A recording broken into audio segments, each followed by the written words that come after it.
Righto, well we've done the final gear check, everything is there, all in the pack. Got the lead lenser, going for an overnighter into the Pureora forest. Got my suppressor again of course. This is a Hydra Pack bladder, it's a 2 litre model, so it's super flexy, really nice to put in your cat because it's not like a bottle, it moulds to whatever you want to throw it in at. And of course we've got this bad boy.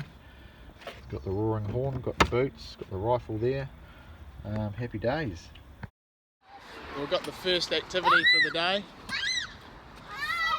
It's the walking school bus. Oh, hello, I'm famous. Safer communities together out there. Righto, well it's the 29th of March and Matt and I have shopped down to the Pureora forest. So we're hunting the north block today. So we'll see what we can find. We're looking for red deer. We just met a hunter who's just come out now. He's just hunting this morning. Said there wasn't much going on, which he said is pretty unusual for this time of the year for in Pureora. So we'll see what we can find. We've got the raw horn of course. And yeah, if we can get something cranked up, happy days. If not, still all good. Alright, we'll see you in there.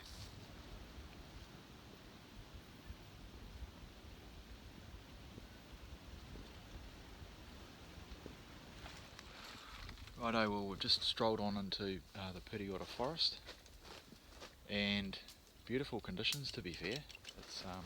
It's a slight breeze, but it is quite damp underfoot, so we're just getting our camp set up now. So we're both fly camping. The silky saw is a bloody revolutionary thing, eh? Gee, it's good. Just sorts out that supplejack in a big way, but it is bloody sharp, which it's meant to be, but just watch out for your fingers. So yeah, we've actually come across quite a few scrapes on the way through, and a number of trees which have been bashed up quite extensively, so it's looking quite promising. So we're going to head out for an afternoon stalk now and see what we can find.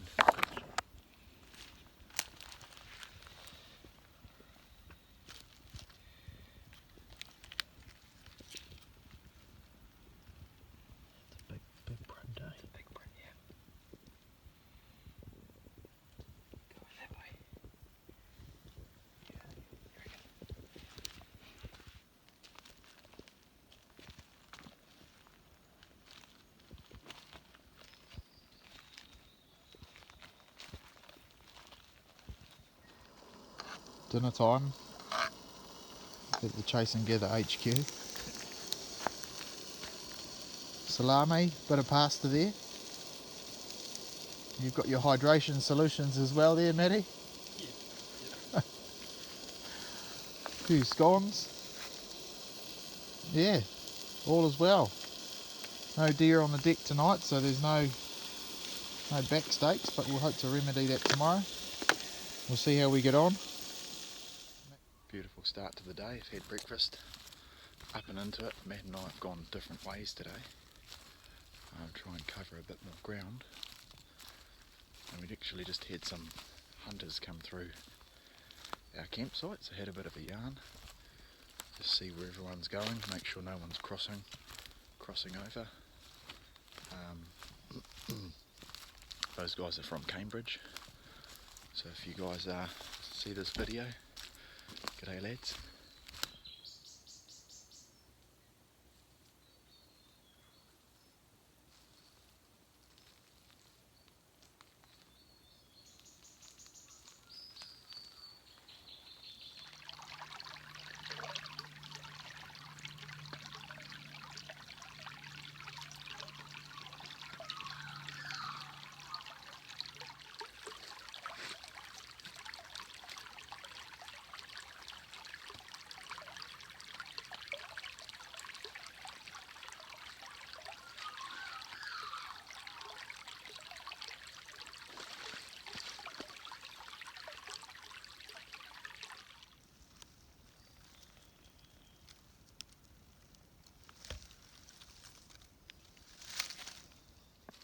Obviously been used in the past.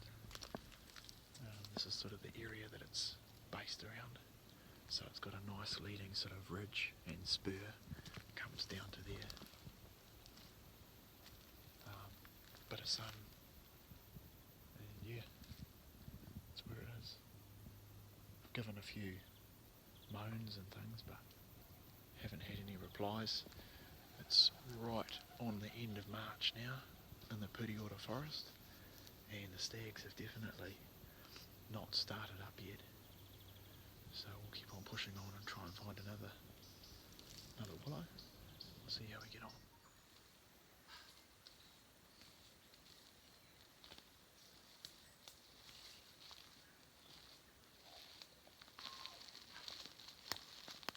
Anyway, supplejack may in fact be useful 1% of the time. I'd probably liken the flavour and texture and crunch of this to a raw bean, like a stringy bean, one that doesn't actually have the bean inside the pod. So essentially it's good for fibre for the bowels, but I probably wouldn't go giving this to your girlfriend on a date and calling it blanched asparagus or something like that, because I'm still chewing it and I started about a minute ago, so yeah, limited purpose, but if you do need a snack, get into it. The thin end, by the way, not up the top there. On the way through to here, where I am now, I came across another hunter. He was with his two kids, probably 10 and 11. He hadn't seen anything or heard anything either. He'd been in here for 2 days.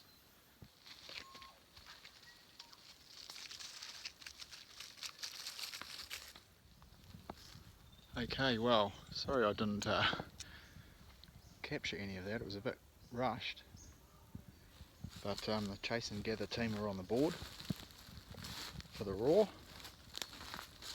Well, if you can call it the raw. I'm not too sure if it's officially underway at the moment. Sort of heard this few sticks breaking. Bit of a look out to one side. Saw some antlers appearing. I thought, well, hello. And yeah, sure enough, this guy was coming up the ridgeline. It was probably only about a 15 to 20 metre shot. First stag for the raw, and yeah, a bit of antler on it too. 1, 2, 3, 4, 5, 6. So tidy little six pointer in the Pureora forest. So yeah, gonna dress it out and carry him on out. This is about sort of 15-20 metres. I heard a couple of sticks cracking and I thought, oh, maybe it's someone else coming over the brow there. And no, I saw the antlers pop up first and had a look, made sure everything was as it needed to be. Pretty gnarly points on this one. Pretty sharp. They're all well honed up, obviously in here as well. It's been receiving a bit of tree trunk action. Straight through the neck there, up a little bit higher I think, yeah. Just through here, so boom, down it went. Fantastic. That's the 7mm08 doing the business again. Cool.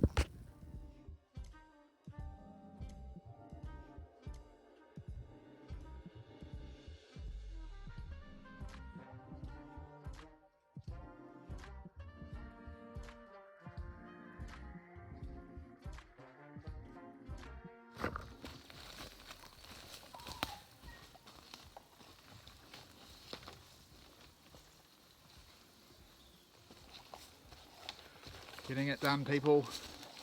Home time. end of the day now.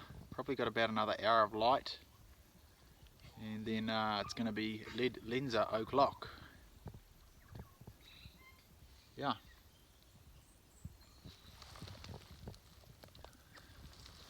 Pretty glad I've been doing the mahi on the hills, training hard.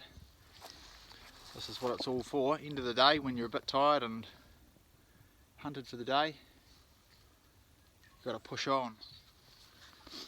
This raincoat is pretty much like a wet suit at the moment, I'll tell you.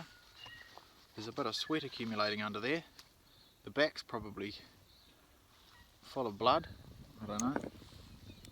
I'm trying to stay, I don't know if this is a tip to anyone, but I'm trying to stay on the ridge as much as possible, and although there is supplejack, it's not as dense as if you go down through the gullies. That's really where all the supplejack tends to be, or the density of it anyway, so I'm trying to push on through up here, and it's pretty difficult when you're carrying obviously a gun and you've got legs sticking out the sides and all other bits and pieces hanging all over the show. Right, well he's having a rest, and just trying to navigate,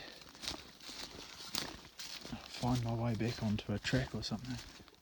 Time to get you back on, mate, and hit the road.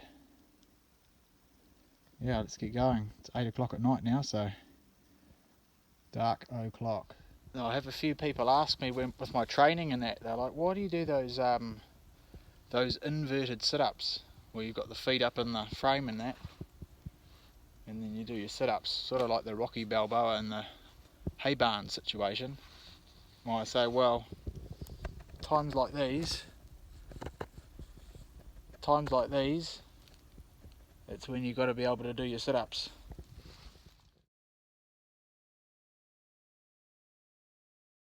I think the last bit of footage that I had, that stag was, I had it about 200 metres from camp, then the phone died. So last night, I didn't get much sleep. I think I was still really jacked up on the adrenaline. Didn't have any water at camp, so that was a real bummer, and didn't have any within probably a kilometre either, which was a bit of a shame, but yeah. Woke up, took the skin off. I've got the front legs, the back legs, front legs, back legs, eye fillets, back steaks, and there's probably about 20 kilos of scrap meat there. So the sausages, going to have plenty of ingredients for the sausage, which will be cool. One thing in there, the supplejack, it's like, wow, there's a lot of it in there, and I can't quite comprehend why it is called supplejack, because there is absolutely nothing supple about it, unless you're eating that last little tip on the end, the asparagus, the bush asparagus. So I don't know how they came up with that name, but it's a real curly one, that one. So Matt headed south, and then I headed further west towards the Rangitoto range, over in that direction there.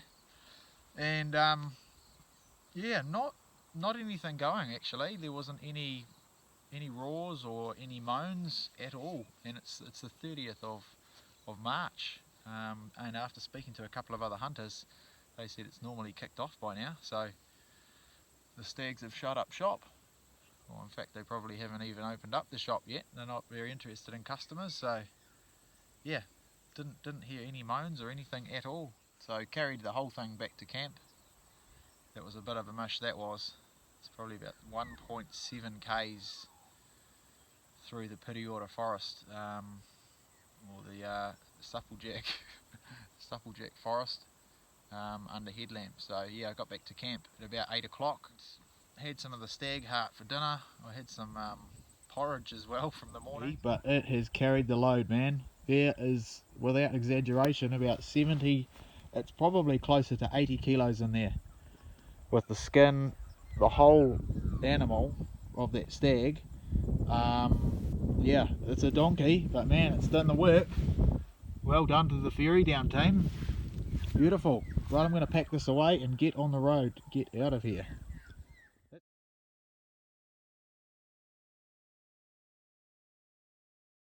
Right, I've just pulled over on the side of the road here, but one thing that a few hunters don't really think enough about in terms of looking after their meat and that. You want to try and keep it as cool as you can.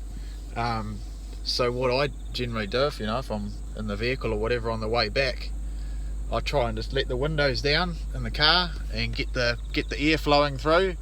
You want to try and spread out the meat as much as you can and try not to have it all touching, because that's the sort of the spots where it tends to get warm and can go off.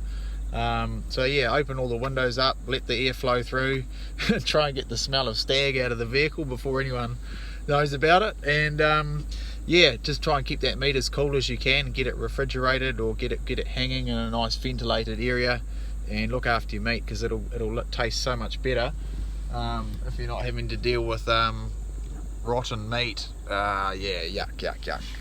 So yeah, just a quick tip there: get the windows open, or if you can't get the windows open, get the air conditioning on, full noise, and put a jacket on if you need to and a beanie. But yeah, look after your meat, because you've worked hard for it. So yeah, take care of it. Really respectful of the fact that we're being given this privilege, and to look after it, not to sort of abuse it and just take it for granted. Yeah, just do what you can to look after the place. It's not nice walking around the bush and there's all shit thrown around everywhere, and sort of, yeah, try and get away from that sort of stuff when you head out into the bush. And you want the bush to be nice and clean and healthy and natural. I think, as the saying goes, they say take only pictures, leave only footprints, and that's a pretty good standard to go by. If you take stuff in, just take it out, no discussions around it, get rid of it, take it away. Righto, we're at the Kihi supermarket, and this is the first amount of fluid I've had since lunchtime yesterday. Pays to camp near a river or a stream.